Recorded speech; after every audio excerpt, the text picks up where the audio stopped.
Саламатсыздарбы, урматтуу онлайн университеттин катышуучулары? Кечээ социалдык тармактарда аялга карата күйөөсү тарабынан мыкаачылык менен зомбулук көрсөткөн видео таркаган. Андан мурда аялына ысык суу куюп, өлүмгө жеткирген эркек соттолгон. Мындай фактылар коомубузда чоң резонанс жаратууда. 2019-жылы Кыргызстанда үй бүлөдөгү зомбулукка байланыштуу 5000ден ашуун факт катталган. Анын 580-и сотко чейинки териштирүүгө алынган. Негизи эле акыркы жылдарда Кыргызстанда аялдарга, балдарга карата зомбулук күчөп, коомдун оорусу тарап болуп баратат. Мындай тагдыр күткөн үй бүлөлөр жаш мууну бар улуттун, мамлекеттин келечеги коркунучта. Мына ушундай фактыларга онлайн университети илим-билим аркылуу, коомдук талкууларды жүргүзүү аркылуу, коомдогу катылуу күчтөрдү ойготуу аркылуу аларга каршы күрөшүү жүргүзүп жаткан негизги иштерибизден. Бул жагдайда онлайн университетинин балдар жана ата-энелер лабораториясы уюштургандан бери бир катар иш-чараларды өткөрүп келет. Ошондой эле бүгүн саат 5-те дагы өтө турган вебинар тынчтыкты орнотуу үй бүлөдөн башталат деген темада болмокчу. Биз мындай көрүнүшкө караманча каршыбыз. Ошондуктан аеосуз күрөш жүргүзгөнгө баардык күчүбүздү, дараметибизди, билимибизди, тажрыйбабызды жумшоого даярбыз. Онлайн университети коомду аялдарга жасалган зомбулукка каршы турууга чакырат.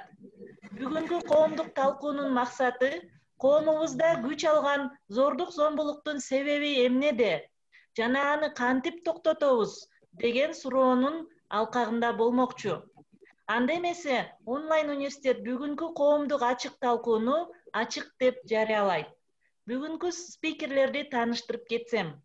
Кыргыз-Түрк Манас университетинин педагогика кафедрасынын ага окутуучусу, илимдин доктору Кадиян Бообекова. Жолдошбек Турдубаев, белгилүү публицист, адабиятчы. Рыспай Исаков, белгилүү манасчы. Амантур Жапаров, Улуттук илимдер академиясынын тарых, археология жана этнология бөлүмүнүн жетектөөчү илимий кызматкери. Аскер Сакыбаева, белгилүү журналист. Томат Жолдошев, белгилүү укукчу. Анда эмесе алгачкы сөздү Жолдошбек Турдубаев агайга берсем. Саламаттарбы. Негизи биз ар бир көрүнүштүн натыйжасын булар болуп ояткандан кийин кишинин анасын каласа мындай ушундай болуптур деп жазалаш керек, өртүш керек, таш бараңга алыш керек дегендей, албетте жазалаш керек, жана жөкүлдөр туура, токтош керек, башка кылыш керек, бирок таш бараң да башка нерселер өтө аз да. Анан биз андан дагы ушул көрүнүштүн ушундай зомбулук, мамиленин себеби тамыры каякта деп ошону ойлонсок, бул жөн эле бир коктан чыга калган, бир туурадан чыга калган бир жөкүр адамдын жоругу эмес, бул тамыры терең кетип турса, биздин менталитетке, кан жаныбызга, салтыбызга кайсы бир деңгээлде бурмаланган салтыбызга сиңип кеткен бир көрүнүш болуп атат, тез көрүнүш. Баарыбызды, жалпы кыргызды дүйнө жүзүнө башка элдерге уят кылган көрүнүш болуп атат. Ошого биз адегенде себептерин талдап көрсөк, андан ары эмне кылышты ойлонсок, акылдашсак дейм да. Негизги себеби мындай айтылат да, башынан эле аял бака баштуу эркек, алтын баштуу аялдан бака баштуу эр артык деп, анын аялды кемсинткен ар түрдүү жасалма макалдар болгон чынында эле. Бирок чынында бул ошондой адамдар ойлоп чыгарган эле жөкүр, аялдардын кадырын билбеген надан адамдардын эле ойлоп чыгарган жасалма макалдар деп ойлойм да. Чынында кыргыздар аял затын сыйлаган, кыздын кыз чачын улуу деп эсептеп, энени баарынан улук деп абдан казылап сыйлап билген. Керек болсо мисалы Азия элдеринин ичинен, мусулман Азиядагы мусулман элдеринин ичинен, жалпы эле мусулман элдеринин арасынан аялдарга чүмбөт, паранжа жаппаган жалгыз эле кыргыздар болгон. Кыргыздардан башка кошуна элдерде баарында эле паранжа жапкан, чүмчөт ayolların hukukun çektep dilini kısaltıp деген кезде кыргыздар атка ат жалын сатып минип күйөөлөр менен тең жарыша окат кылып керек болсо жоого чогуу аттанып аялдар бар жагынан ошол жөндөм мүмкүнчүлүктөрүн сыйлап келген элбиз. Бирок анан бул кечээкидей жорук жосун каяктан чыга калды дегенде баардыгы эле мисалы ар бир адамда улутту айтпаганда элди айтканда ар бир адамдын өзүнүн жакшы жактары да болот, жаман жактары да болот. Адамдын табиятында, населинде айбандык инстинкттер да болот, анан периште, адамдык, нукура, мындай таза башташтар да болот. Анан кайсы бир шарттарда ошол терс көрүнүштөр, терс сапаттары үстөмдүк кылып кетет. Кайсы бир жакшы шарттарда адамдын жакшы жактары, жаркын, нурлуу жактары өйдөгө чыгып, анан жалпы коомдо жакшы көрүнүштөр кеңири жайылып, анан белки караңгы нерселер анча байкалбай кетип жогойлуп эле калат да. Биздин бүгүнкү күндө коомубузда, ошол жалпы эле коомдо зомбулук, зордук, сулдук, мыйзамды сыйлагандык, жөөкүлдүк ушундай мамилелер чындап эле күчөп кетти. Ал жеке эле үй бүлөдө эмес, бүткүл коомдо ким күчтүү болсо, ким кара күч кимде болсо, бийлик кимдин колунда болсо, ким бай болсо, капчыгы калың болсо, ошонун сөзү туура, ошонун айтканын айткан деген, ким кембагал болсо, алсыз болсо, чабал болсо, анын сөзүн эч ким укпайт дегендей, ушундай эми айтылбагандай эле мыйзам болуп калды да, айтылбаган, жазылбаган деп эл ошого аргасыз макул болуп калгандай эле жагдай түзүлүп калды тилекке каршы.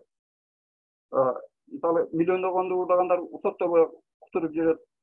Бир жөнөкөй эле бир болот. Сотторго менен камалып кеткендер бар. Анан ким күчтүү болсо, ошонуку туура, ким алсыз болсо, ал күнөөлүү дегендей. Күчтүүнүн алдында алсыз дайыма күнөөлүү деп кырлоосун тантидегидей жагдай бүгүнкү коомдогу жалпы маана ушундай болгондуктан үй бүлө ошол маана үй бүлөгө да таралып атат дагы.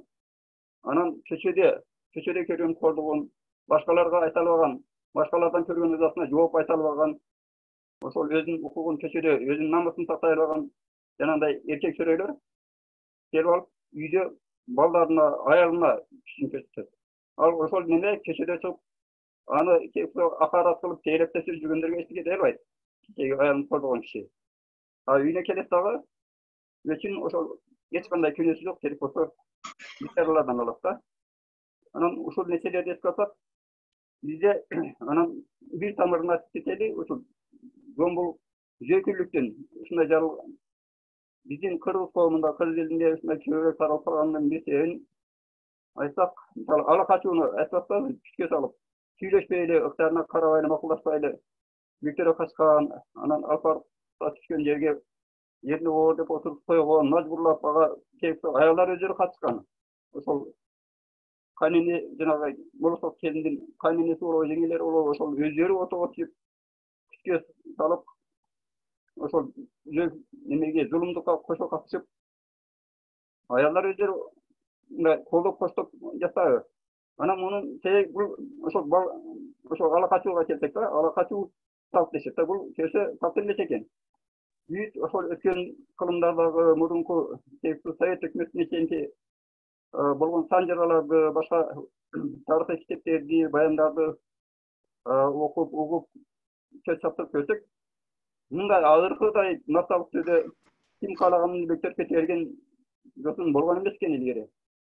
Бул көсө совет доорунда жанагы алгачкы байларды кулакка тартып, совет бийлиги жаңыдан орногондон кийин байлар, мурдагы бийлер ушундай укуксуз болуп, куугун тутталып, кулакка тартылып, көчүрүлүп жаткан кезде, ошондо жанагы жоюлуп жаткан, жоюлуп жок болуш керек деп эсептеген таптардын өкүлдөрү аябай кордолуп, ошолордун кыздарын кызыл командирлер, кызматкерлер каалаган учурда барып, ким кааласа жөн эле мен кызымды алам, эгер кызыңды бересең, кызыңды келин кылып алам, же болбосо аял кылып алам, эгер макул десең, анда сени жок кылабыз деп иш кылып, каалагандай мындай зулумдук мамиле ошол кезден көбүрөөк таралып кеткен экен да. Унчук албай, каршы сөз айта албай калган өтө эле мындай masalыk сөзү ошол зулумдуктун кеңири таралышына ошо репрессия жылдарындагы маанай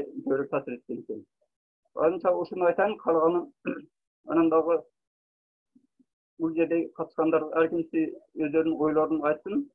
Андан ары эмне кылалы, кандай жолдор бар, ошолорду сүйлөшөлү. Рахмат агай. Анда эмесе кийинки сөздү Рыспай Исаков белгилүү манасчы агайыбызга берсек. Рыспай агай. Агай, микрофонуңузду жандырып алыңыз. Микрофон.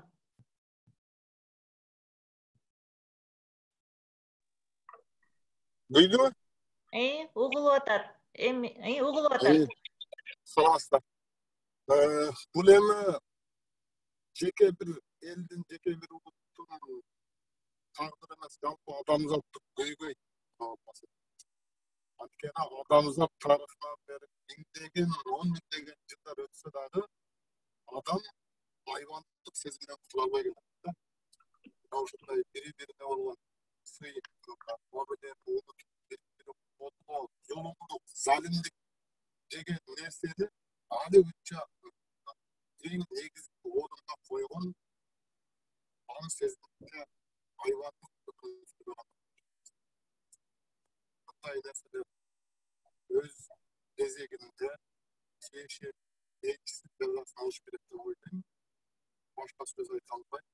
Биз айга көккө канат серпеген доордордо жашап атып, жанагындай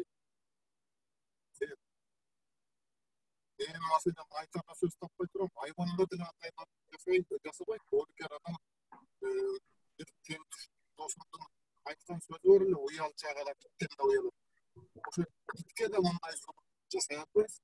Канча каалалган алтыны иштеп алган итке жасай албай турган нерсе жасаган адамдар да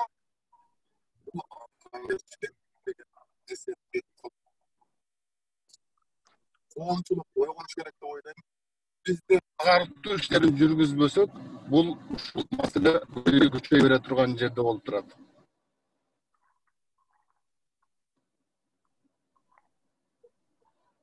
Алло. Угулуп атат. Алло. Угулуп атат. Угулуп атат агай.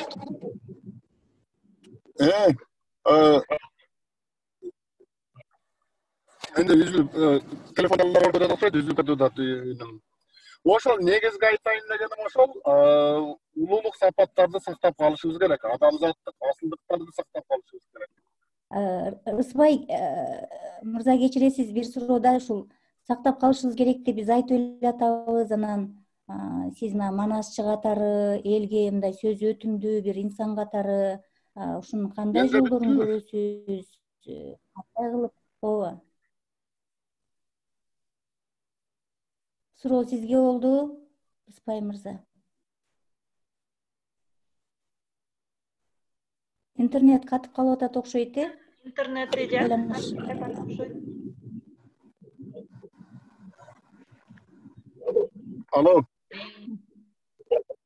Угулуп атат агай. Угулуп атат. Саламат ага, мен түзө бир деле манан чалайынчы. Звонок болуп калды. Алло.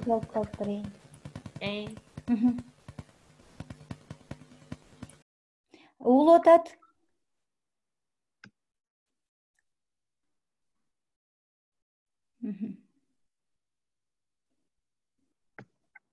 Сүйлөй бериңиз агай, угулуп атат. Менин негизги ойлорум ушундай эле, негизги ойлорумду жеңип болдум. Кепти башкаларга бере берсек болот. Сиз сөзүңүздү кайталап койсоңуз, сурооңузду, Гүлзада эже.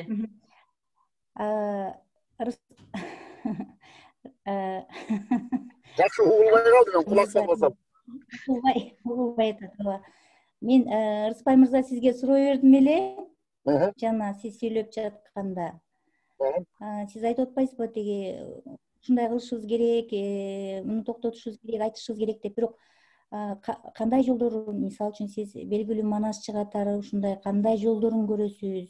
Анткенде ушуларга бир кандайдыр бөгөт кое алабыз. Эмне кылышыбыз керек сиздин оюңузча? Анткени күчүп атпайбы жылдан жылга, күндөн күнгө? Системаларын алмаштырышыбыз керек деп ойлойм да, өзгөртүшүбүз керек. Биз билим дегенде үйрөнүүгө жанагы экини урса канча болот, окуганда кандай болот, алгоритм, арифметика дегендердин баардыгын билим катары кабыл алып алдык да. Ал билим бирок адамзаттык, асылдык билимдерди дагы кошо өздөштүрүшүбүз керек деп ойлоп атам да. Ал эмне деген нерсе? Адам менен адам кандай учурашыш керек, кандай мамиле кылыш керек, мектепке кандай барып келиш керек, коомдук жайда адам өзүн кандай алып жүрүш керек деген сыяктуу нерселерди алгачкы мектептерде ушул нерсенин балким 4-класска чейин, маселен 1-класстан 4-класска чейин жалаң ушундай жүрүм турум эрежелерин, адамдык асылдыктарды үйрөткөн сабактар көбүрөөк болсо, ушул кемчиликтерибиз бир аз да болсо жоюлат беле деп билейм. Макул, биз дагы кайтып келебиз да Рыскбай Исаковдун. Жарайт. Мен үйүнөн оңдоп турайын сага чейин. Азыр Элира анда кийинки Болбековага. Амантур Жапаров агайга берелиби сөздү? Амантур Жапаров агай келе албай атат. Келе элек. Анда Кадиян эжеге берели. Анда эмесе кийинки сөздү Кыргыз-Түркман Ас университетинин педагогика кафедрасынын ага окутуучусу Кадиян Бобековага берсек. Кадиян эже. Саламатсыздарбы?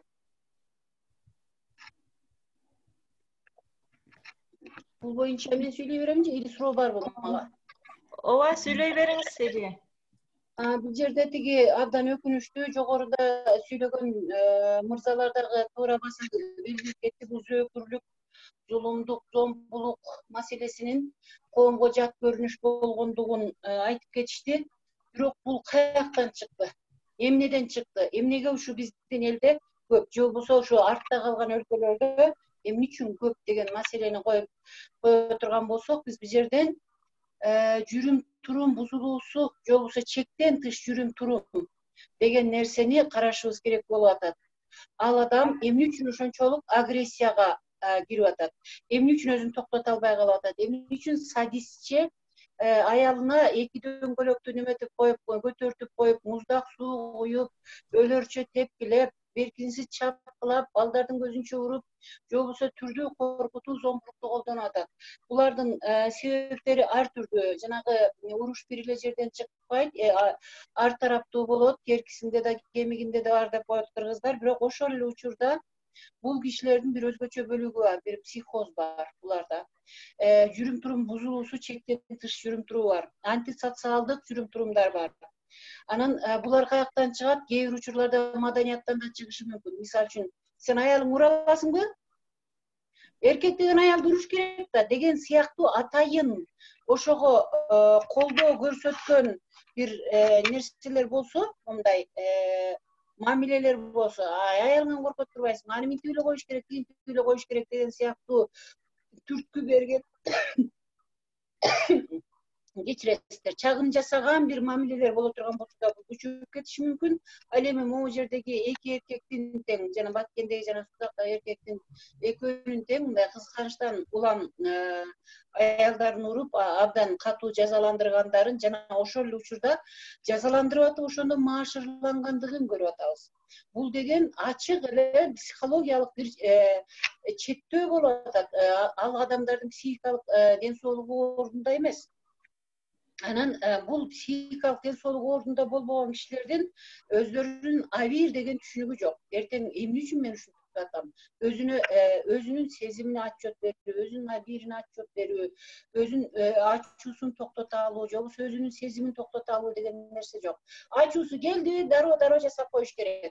Мен ачуу өзүмдү кармай албай калдым, мен ушундаймын, элдин баары менден коркуп турат деген нерсени айтып туруш керек. Себеби ал өзү алсыз, коркок, ичинде бир кичинекей бир алсыз бир бала турат, кичинекейинен коркутулган бир нерсе, мээрим көрбөгөн бир нерсе. Анан эми ошо күчтүү болгусу келип, күчтүүлүктүн маскасын тагып алып, анан ошол күчтүүлүгүн кимден чыгарат? Өзүнөн алыстардан чыгарат, үй бүлөсүнөн чыгарат, балдардан чыгарат, кошуналардан чыгарат, койдон чыгарат, уйдан чыгарат деген сыяктуу, мындай жаныбарлардан чыгарат деген сыяктуу.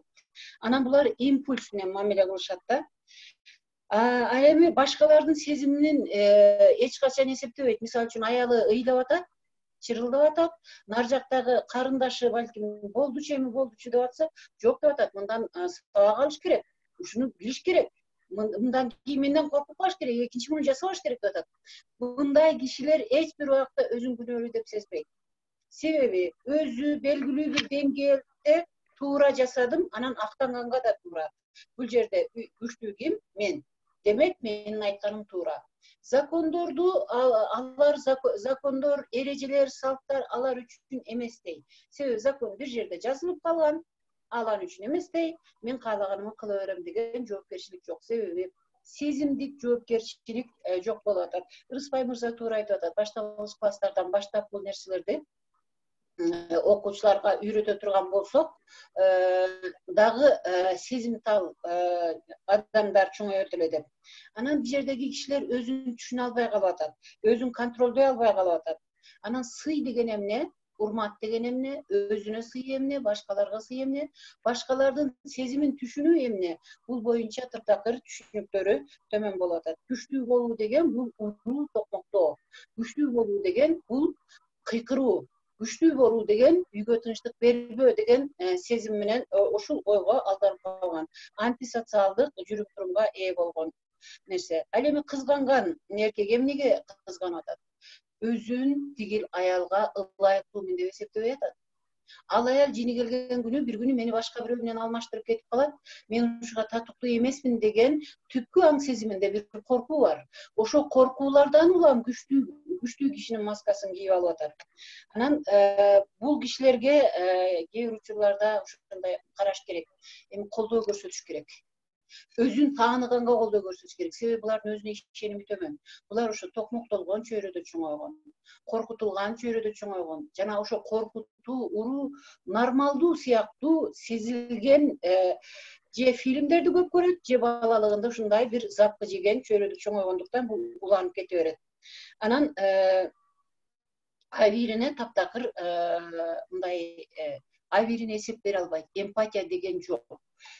Бул бузулуунун чектен тыш жүрүм-турум антисоциалдык болгондугу үчүн буларга колдоо көрсөтүп бир психологдор жардам бериш керек. А бирок эркек кишилер аял психологдорго барбай атат. Ошон үчүн эркек психологдор да көп керек болуп атат коомубузга. Андан башка да басма сөздөрдө, басма сөз кызматтарында байма-бай бул эркектерди албетте күнөөлүү, ошончолук зыян, денесине зыян, товарына зыян, же болбосо башка бир нерсесине, буюмуна зыян келтирип, телефонун сындырып коюп, көйнөгүн жыртып коюп, же башка бир нерсе кылуу бул өтө зыян. Бирок ошол эле учурда бул кишилер эмнени айткысы келип атат, өздөрү билбей атат, өздөрүн тааныбай атат. Психологдордун жардамы керек болуп атат. Себеби бул кишини соттогондо деле 3-5 жылдан кийин кайра келиш керек. Аны соттогон менен биз үй бүлөдөн таптакыр чийип кое албайбыз. Себеби ал киши ошол аялдын күйөөсү бойдон калат, ошол үй бүлөнүн атасы бойдон калат, ошол үй бүлөнүн мүчөсү бойдон калат.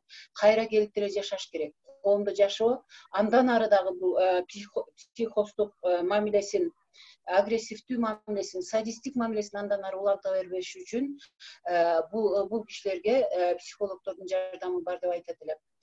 Буга көп учурларда балалык жылдарында ата-эненин колдоо көрсөтпөй койгону же көрбөгөндүгү таасир берип атат. Акыркы 10 жылда, акыркы 20 жылда Советтер Союзу тарагандан кийин өзүнө ишенбеген, бирок ошол эле учурда өзүн күчтүү көрсөткүсү келген, момундай өзү менен өзүн тааныбаган, өзүн кыялымдагы мен менен тааныган кишилердин армиясы көбөйүп кетти да, бул албетте үйдөгү зомбулукка себеп болуп атат. Себеби ал сөз көтөрө албайт, ал эчтекени кабыл ала албайт, мына ушул сыяктуу нерселер болуп атат. Рахмат. Жакшы, Каден эже, менде бир суроо пайда болуп атат да. Эми ушул жана психолог деп атпайбызбы? Бул кадимкидей эле ушул айылда өзүнүн жакшынакай эле турмушун тиргелигин жасап жүргөн эле киши да, анан ушундай ачууга алдырып, анан ушундай бизде кыргыздарда айтып коет го, ачууга алдырып коюптур.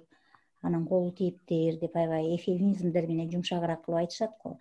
Бирок кандай гана психикалык бир мындай оор кырдаалдарда өзүн ачууга алдырбасын, мыйзам деген бар да, эмне үчүн ушул азыр бизде юрист кошулдубу, кошулбадыбы, Элирадан сурайлы. Ушул кандайдыр мыйзамдардан коркуу, ошондой психикалык кандайдыр бир жабыркаган адамдарда дагы болушу мүмкүнбү, же болбосо алар такыр эле мыйзам менен эсептешпей калышабы, же болбосо биздин өлкөдө мыйзамдын күчү жөнөкөй жарандарга мыйзамды анча сезбей калдыкпы, кандай болуп калды бул жагы? Ушуга бир жообуңуз барбы сиздин? Албетте, бул жерде тиги мыйзам кимдер үчүн? Көп учурларда мен мыйзамды бузбагандан кийин жашай берем деп коет. Мыйзам кайсы бир жерде китеп болуп, балким китепканада жатат, же болбосо жогорку кеңеште жатат. Ал кылмышкерлер үчүн гана мыйзам деген сыяктуу гана бир элес пайда болгондо, бул психоз болобу, же болбосо жөнөкөй гана мынагу майда барат, антисоциалдык жүрүм-турумга ээ болгон, же болбосо майда барат, чектен тыш жүрүм-турумга ээ болгон, коомдо кабыл алынган белгилүү бир жүрүм-турум нормалары бар да, айтылбаса да, жазылбаса да, ошол нормалардын сыртына чыгып кеткен кишилерде закондуу мыйзамды сыйлоо же салтты сыйлоо деген жоопкерчилик жок. Алар бар болгону өздөрүн гана кабыл алыш керек жана өздөрүн туура чыгарыш керек. Менин үчүн момиттин себеби мындай нерсе бар. Ким күнөөлүү? Тетиги күнөөлүү. Себеби ал мени ушуга түрттү. Керек болсо ошол аял күнөөлүү. Эгер ал ушундай кылбаганда мен ушунча сабап айтып койчумун. Ал тигинтпегенде момундай кылбай койчумун. Досторум күнөөлүү, себеби досторум минтип айткан. Аталарым күнөөлүү, себеби атадан калган салт. Иши кылып өзүнөн башка элдин бардыгы күнөөлүү болуш керек. Бул жерде өзү күнөөкөрлүк, абийир, сезимдин алдына отчет берүү, абийирдин алдында отчет берүү, эсеп берүү деген нерсе жок болуп атат. Андан башка дагы маданиятыбызда кээ бир учурларда колдоп коюшат эмеспи? Аялын чаба албаган эркекти эркекпи деген сыяктуу. Балким ошол аябай катуу жагып калган болуш керек. Ансыз деле жүрүм-турум жагынан чектен тыш жүрүм-турумга ээ болгон, законду тоготпогон, психоздук бир бузулуулары болгон кишилерде бул көбүрөөк болот. Рахмат. Элира? Рахмат. Анда кийинки сөздү Аскер айымга берсек, Аскер айым журналисттик тараптан айтып берсе этикасын. Белгилүү журналист Аскер Сакыбаева бизге кошулуп отурат. Микрофонуңузду ачсаңыз, микрофон жабык экен. Атасыздарбы, саламатсыздарбы? Келиңиз, саламатчылык. Мен жогоруда айткан Жолдош байкенин, Кадыян байкенин, эженин, то есть айткандарына толук кошулам. Бул кишилер баягы илимде жүргөн адамдар болгондуктан мындай абдан жакшы айтышты да. Анан кечээки күндөн бери ушул социалдык тармактарда бул тууралуу кандай кеп сөз, кандай жөн сөз, каргыш иркиш болуп жаткандыгын баарыбыз угуп турабыз. Эми айтылып атат анын барысы. Мен ошолорду кайталамай эле мындай бир өзүмдүн байкоомдон журналист катары деле эмес, биз деле орто жашка келип калдык. Мындай адам катары, аял катары байкаган нерсемди өзүмдүн башымдан өткөн тажрыйбаларыман дагы мындай кошуп айтсам, үй бүлөдө мындай ошо зомбулуктун чыгуу себеби эмне дегенге биз сыяктуу адамдар, журналисттер илим болсо көз жүгүрүш керек да. Болуптур, адамдар, катардагы адамдар ошону көрдү, болгон эмоциясын чыгарды, баягы оозундагы болгон сөзүн айтты. Биз ойлонушубуз керек. Зомбулуктун чыгуу себеби эмнеде, эмне үчүн ушундай болду депчи. Анан көпчүлүк үй бүлөлөрдө, айрыкча айыл жеринде биз баарыбыз эле билебиз. Көпчүлүк эркектердин деңгээли ошол жанакы зомбулук көрсөтүп аткан эркектин деңгээлинде десем, балким ушул жерде катышып отурган эркектер таарынбайт болуш керек да. Чындыгында көпчүлүгү ошондой. Себеби баягы мындай үй бүлө курулганда ошол бир бекем цемент болуп, ушунчалык бир бардыгы өз орду менен курулгандыгына ошол көрүнүштөн улам шек кетип атат да. Себеби ошол үй бүлөдө ушул зомбулукка жетип аткандан кийин, демек ал үй бүлөдө эркек аялдын, күйөөсү аялдын ортосунда мындай бир сүйлөшө билүү, түшүнүшө билүү, сыйлашуу, жанагындай пайда болгон ар кандай кыйынчылыктардан кандайдыр бир чыга билүү ошонун жолун таап экөө аялы күйөөсү катары сүйлөшүү билүү болгон эмес. Демек ошондой болбогондуктан жанагындай баягы сөз жок да, сөз бүттү. Сөз бүткөндөн кийин демек күчкө өтөт адам. Сөз менен сүйлөшө албаган нерсе сөзсүз күч менен түшүндүрүүгө аракет кылат эмеспи? Анан кийин мен айтат элем, бул ошол дагы бир терең себеби биздин аял заты, биздин кыздарыбыз, биздин сиңдилерибиз, биздин келиндерибиз турмуш курганда баягы бир келген тирүүлүктү, бир келген жашоону ар кандай себеп менен, көп учурда өзүнө баш ийбеген себептер менен турмуш куруп калгандыктан ушундай болуп атат. Бул баягы жашы жете электе же болбосо өтө эрте жаш кезинде турмуш куруу, баягы бул дүйнөгө эмнеге келгенин билбей туруп, түшүнбөй туруп, окубай, билими жок, иштөө тажрыйбасы жок, жөн эле жашоо, турмуш, тиричиликти алып кетүү тажрыйбасы боло элек жатып эле үй бүлө куруп калып атышат. Үй бүлө деген абдан чоң, биринчи кезекте жүк да, туурабы? Жүк бул деген жоопкерчилик. Бул сен ургач киши башка бирөөнүн бүлөсүнө барып, ошол үй бүлөдөгү тартип, ал тартип балким дайым эле идеалдуу боло бербейт да. Балким ошол үй бүлөдө зордук, зомбулук мындай көтөрмөлөнүп, колдо калтырып жатышка мүмкүн. Балким тескерисинче абдан маданияттуу, мыкты үй бүлө болуп калышы мүмкүн да.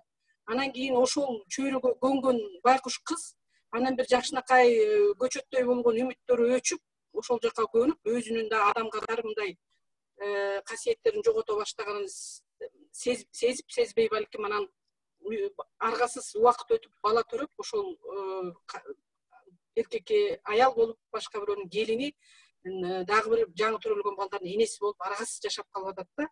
Ошон үчүн мен ушу дайыма кай жерде болбосун айтам да, кыздар өзүнүн баягы жөн эле мындай элементардуу алганда аял заты экендигин, мындай сулуу кыз экендигин, бой жеткендигин, канча жашка чыккандыгын, мындай бир кыялданып, бул жашоо, бул тиричилик, бул эмнеге келгендигин мындай түшүнгөндөн кийин турмуш курса, билим алгандан кийин өзүнүн баягы ишенимдүү карап, бул дүйнөдө мындай менин мындай жолум бар туруп, ушундай жашап кетем дегенден кийин, ушундай ишенип кеткенден кийин турмуш курса деп мен көп эле айтып келем, ошондой болсо жакшы болот эле. Анан биздин кыргыз коомундагы эң начар ушундай бир зордук, зомбулук алып келген көрүнүш, айрыкча айыл жергесинде, ачык айтыш керек, шаарда деле бар. Күйөөсү аялын менчигиндей көрөт, аялы да күйөөсүн менчигиндей көрөт да. Менчик бир буюм оокат. Болду, мага тийдиби меники. Мени караш керек, мени сыйлаш керек, мен эмне десем ошону көтөрүш керек дейт. Аял да ошентип ойлойт. Аялдын мынтип ойлосо эмнеден чыгат? Бул жок, жөнү жок, кызганычтан чыгат. Мындайды да биз баарыбыз билебиз. Чындыгында эгер мындай ой жүгүртүп көргөндө аялы күйөөсү аялы бир шарактап толтура упузун аягы көрүнбөй бараткан поезддун бир купесине чогуу түшүп калган эле бир жүргүнчү да, мисалы ошол аялы бир эркек менен бир аял бир поезддун купесине чогуу түшүп эле баратышат болгон үй бүлө ошол да, ошол шарактап бараткан өмүрдүн башка толтура үй бүлөлөрдүн катарындагы бир купеде чогуу жашап аткан аял эркек. Ал эркек башка аялга жолугуп калышы мүмкүн эле, ал аял дагы башка эркекке жолугуп калышы мүмкүн да, туурабы чындыгында? Алар ошондой бир мындай сыйлоо, бири-бирине мындай тең ата катары карабай, жок мага тийдиби же мен алдымбы, бул меники, менчик деп анан кийин ошондой сезип алуудан улам зордук, зомбулук чыгып атат. Албетте аялдын, эркектин турмуштук деңгээли, билим деңгээли, өзүн өзү тааный билүү деңгээли дагы бул жерде ошол эң биринчи ролдо турат деп ойлойм. Анан албетте баарыбыз эле проблеманы айтып атабыз.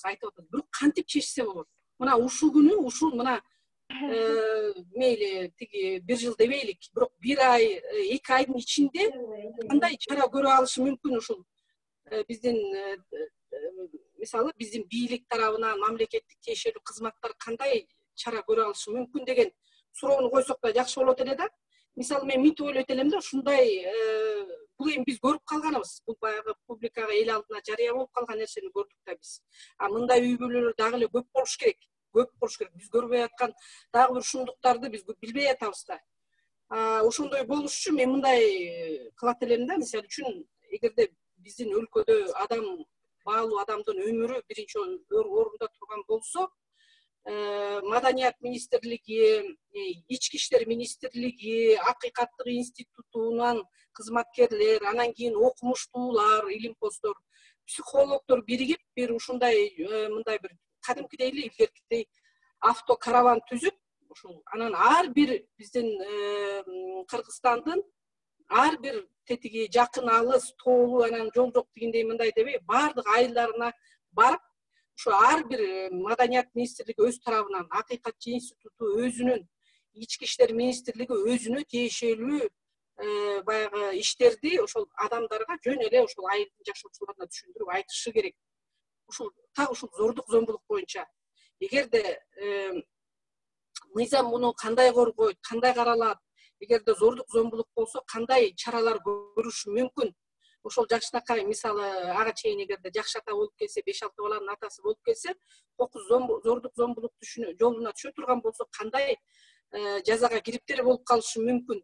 Андай болбош үчүн кандай кылыш керек дегенде, мисалы үчүн психологдор, илимпоздор, мисалы үчүн өздөрүнүн баягы болгон тажрыйбасынан бөлүшүп дейбизби, ушундай бир иш-чараларды өткөрүш керек деп ойлойм да.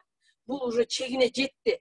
Ушул ишти тезирээк колго алып, мындай бир мен мындай практикалык жолу дейбизби, мен ушуну көрүп турам да азыр. Ушул эгерде ушундай зордук зомбулук азайсын десе кандай кылат элек? Анан ушундай каравандарды мисалы үчүн дайыма түзүп, жок дегенде бир кварталга бир жолудан, ошондо жылына 4 жолу ушундай бир кыдырууларды жасап айтып деп, мындай бир зордук зомбулугу ичинде жүргөн, сени шашпа деп, шишиң толуп калды сенин деп, кээ бир ызырынып, кыжынып жүргөн эркектерди токтотуш үчүн айрым учурда айрым бир аялдарды мисалы кээде бир окуп калып атпайбызбы биз, көрсө тиги аялдар деле эркектерге зордук зомбулук көрсөтөт экен да. Ошолорго карата дагы айтып, анан үй бүлө деген эмне, үй бүлө кандай сакталыш керек. Мисалы үчүн эгерде аял киши жаш кезде турмушка чыгып, өзүнүн кыялы ишке ашпай калса, окубай калса, бир жетейин деп жүргөн максатына жетпей калса, мисалы үчүн эми деле ошолорго аракет кылып кантип жетсе боло тургандыгын, ал үчүн кандай жолдор бар экендигин мындай бир көрсөтүп айтып, түшүндүрүп бере турган бир практикалык иштер, практикалык кандайдыр бир механизмдер иштеш керек деп ойлойм да. Албетте баарыбыз эле баягы кокуйна калатын алып айтып деп отуруп калыш бул өтөт кетет, мындай зордук зомбулук көп эле болуп атпайбы? Ошондой практикалык жолдорду сунуш кылып, анан биздин бийликке бир коомчулуктун өкүлдөрү сунуш кылып, ушундай болсун, ушундай жасалсын деген иштер айтылса жакшы болот эле деп ойлойм. Жакшы. Мен дагы бул азыр массалык маалымат каражаттары аябай чоң күч да. Социалдык тармактар чоң күч, коомдук аң сезимди, коомдук пикирди, коомдук аң сезимди таптакыр башка жакка бура турган, коомдук пикир жарата турган эң чоң күч да. Анан биз Кыргыз-Түрк Манас университетинде журналистика факультетинде балдар дипломдук иш жазып калат ушу массалык маалымат каражаттарын изилдеп. Анан былтыр ушул балдардын чагылдырылышын кайсы бир жылы бир кызыбыз изилдеп, студентибиз бүтүрүүчүбүз, анан изилдесе балдар эки эле учурда чагылдырылат экен да массалык маалымат каражаттарында. Качан гана балдар бир ийгиликке жеткенде, олимпиадалардан бир орун алып, бир кандайдыр бир өзгөчөлөнгөндө, анан зордук зомбулукка кабылганда да, менимче аялдар маселеси дагы ошондой эле абалда да массалык маалымат каражаттарында. Эгерде лидер аялдар, бир кандайдыр ийгиликке жетишкен аялдар деп чыгарабыз көбүнчө, анан зордук зомбулукка кабылган учурда чыгарабыз да. Анан ушул экөөнүн ортосунда аябай чоң бир мындай боштук бар да. Аялдар маселеси, үй бүлө маселеси массалык маалымат каражаттарында менимче көп көңүл бурулбай келип атат да. Журналисттер эмнегедир ушул нерсеге көп көңүл бурушпай жаткандай сезиле берет. Бул медиага, масс медиага кино кирип кетет. Биздин кинолорубуз кандай таасир этип атат, үй бүлө маселелеринин кандай моделин, образын, бир үлгүсүн көрсөтүп атат азыркы кинолор. Же болбосо соц рекламалар барбы бүгүнкү күндө? Ошо юридикалык билим бере турган, эгерде зордук зомбулук, үй бүлөдө зордук зомбулук көрсөтсөң, ошол эле өзүңдүн балаңа, ошол эле өзүңдүн аялыңа. Зордук зомбулук жөн эле ошентип сабагандай эмес да, зордук зомбулуктун психологиялык зомбулук андан кем эмес да, физикалык зомбулуктан дагы ашып түшөт кээ бир учурда. Акырын урбай, сокпой эле акырын аялды ал тургай өзүнүн кандайдыр нерсе кабылтып кое турган нерсеге чейин барат, жинди кылып кое турган, бүт ден соолугун ажыратып кое турган нерсеге чейин барат. Жашоосун азапка, тозокко айландырган учурлар аябай эле көп да. Андай зордук зомбулуктун түрлөрү жөнүндө көп айтылбайт. Андай зордук зомбулукту биз дагы ачык көрө албайбыз, ал көрүнбөйт дагы. Момундай сабаган, ушундай учурда гана видео чыгып кетпесе, муну биз билбейт да болчубуз. Жанагындай өлтүрүлгөн фактылар болбосо, бул дагы билинбей койдун. Жабылган аяк жабылуу бойдон калмакта. Анан ушуну журналисттер, Аскер айым сизге айткым келет да, Жолдош агай, сизге ушу сиз дагы жанагы 8 март боюнча марш жөнүндө жакшы макалаңыз чыкты эле, аябай объективдүү караган, ушунчалык бардык өзүбүздүн баалуулуктарыбызды, анан жалпы ушул укуктук мааниден караган жакшы макалаңыз чыкты эле. Бул маселеге сиз да кайдыгер карабайсыз, дайыма реакция жасап турасыз. Ушул нерсени мен өзүм жеке пикирим, журналисттер көбүрөөк жазса, аябай көбүрөөк жазса, көбүрөөк чагылдырса, жанагы продакшн студиялар аябай көбөйүп кетти. Азыр бирөөнүн тиги юбилейлерин сонун кылып, документальный кылып чыгарып берип, тойлорун укмуш кылып тарткан продакшн студиялардын кандайдыр бир маданият министрлиги болобу, башка министрликтер болобу, өкмөттүн өзү болобу, ушул нерсеге жанагындай буйрутмаларды берип, ушундай соц рекламалар, социалдык рекламаларды чыгарса сонун болот эле да. Биз ошол нерселер аябай таасир этет да, кайра кайталанып көрсөтө берсе, кайра постерлер илинип турса, биз онлайн университеттин постерин көрдүңүздөр. Бир күндө кечээ ушул окуяны көрөр менен батыл ушуга бир реакция жасайлы, постерлерди чыгаралы деп бир дагы тыйын жок эле. Өзүбүздүн демилгебиз менен, ушундай бир уюшкандык менен сиздерге телефон чалып, кечетен бери мына ушул маселе жалаң эле кыргызстандыктарды эмес, башка мамлекеттерде дагы бир мындай ойго сала турган, жүрөгүн оорута турган окуя болуп кетти да. Анан дагы мен айткым келген нерсе, бул бир эле үй бүлөнүн маселеси эмес да. Бизде Кыргызстанда ушул социалдык психология менен адистерди дагы издеп көрдүк. Ушул боюнча дагы биз убакыт өтө тар болгондуктан аларга да колубуз жеткен жок. Деги эле жана социалдык психологиянын бул изилдөө объектиси чындыгында. Бул бир эле үй бүлөнүн маселеси эмес, бул коомдук оору. Сиз жана Аскер айым туура айтып атасыз, көп мындай мисалдар аябай көп. Бул боюнча эгерде биз азыр мындай колго албасак, бул зомбулуктун түбү билбейм эмнеге алып барат. Деги эле жанагы зомбулук, ушул ташпоордук сезимдер коомго кандайдыр бир жайылып кетти. Мунун алдын алуу, буга каршы күрөшүү ар бир жарандын ушул өзүнүн бир жарандык жоопкерчилиги деп ойлоймун да, ар бир аң сезимдүү коомдун мүчөсүнүн.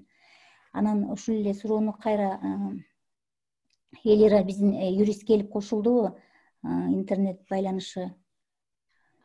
Биздин юрист агай азыр кошулат, бир аздан кийин чогулушта экен. Анда Жолдош агайга берсекпи сөздү? Андай кылалы, биз бул эми коомдук талкуу, биз ушул талкууну суроолоруңуздар болсо чаткада жазсаңыздар, болбосо колуңуздарды көтөрүп биздин бүгүнкү чакырган спикерлерибизге, конокторубузга суроо берсеңиздер да болот. Азыр ушундай кылбайлыбы, талкуу кылалы. Азыр саламатсыздарбы? Мен Бактыбек Исаков, Кыргыз-Түрк Манас университетинде социология бөлүмүндө сабак берем.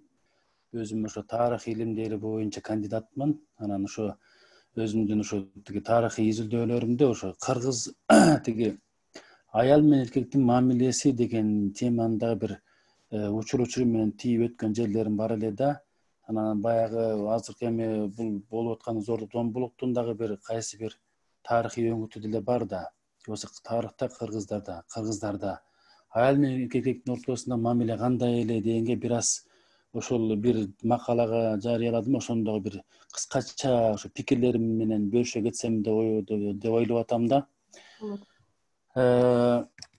Мындай деп айтат элем да, бул ошо жазган макаламда ушундай жыйынтыктарга барган болчумун. Кыргыздардын ушу жана аял менен эркектин ортосундагы мамилени бооз үйдүн ичиндеги эле жанагы структура боюнча эле берген болчумун да. Анда мындай деп айтам да, мисалы үчүн билесиздер, бооз үйдүн ичи негизинен теңме тең экиге бөлүнөт. Эр жак жана эпчи жак болуп. Башкача айтканда, боз үй өзү бир бөлмөлүү чакан конструкция. Бир бөлмөлүү чакан конструкция. Бул ошол онун жарымы эр жак, жарымы эпчи жак. Аял эркектерге карата бөлүнөт. Бул бөлүнүш бул ошол кыргыздын салттуу түшүнүгүндөгү кандайдыр бир бул гендердик ирээттүүлүктү көргөзөт да. Аялдар бир тарапка, эркектер бир тарапка. Бул кандайдыр бир жыныстык ирээттүүлүк. Ал эми күнүмдүк турмушта аял менен эркектин мамилеси кайсы жерге чейин деген суроо сурай турган болсок, ошо боздун ичиндеги жанагындай эр жак, эпчи жак деп бөлүнгөнү, бул эң жакшынакай сонун жооп. Кайсы жерге чейин? Көрдүңүздөрбү? Бир чакан бөлмөнүн ичинде аял эпчи жакта иштеп, ошол жакта жашап, тамак аш менен айлык болуп, бала тарбия менен айлык болуп, ошол жакта кыздар тарбияланып чоңоет. Эр жакта болсо ата жана уул тараптын жагы. Көрдүңүздөрбү? Экөөнүн ортосунда конкреттүү бир чийилген сызык жок. Бирок ортодо чек аябагандай таза так белгиленген. Көрдүңүздөр, бул салттуу түшүнүк менен белгиленген да, көрсөңүздөр. Бул бир айтайын деген биринчиси. Экинчиси, кайра эле ошол боздун ичиндеги бир бөлмөлүк конструкцияны жалпы мындай мейкиндик боюнча карай турган болсок, анда 4 бөлүктөн турат да, 4 бөлүктөн. Төр жак бар, босого бар, эр жак, эпчи жак.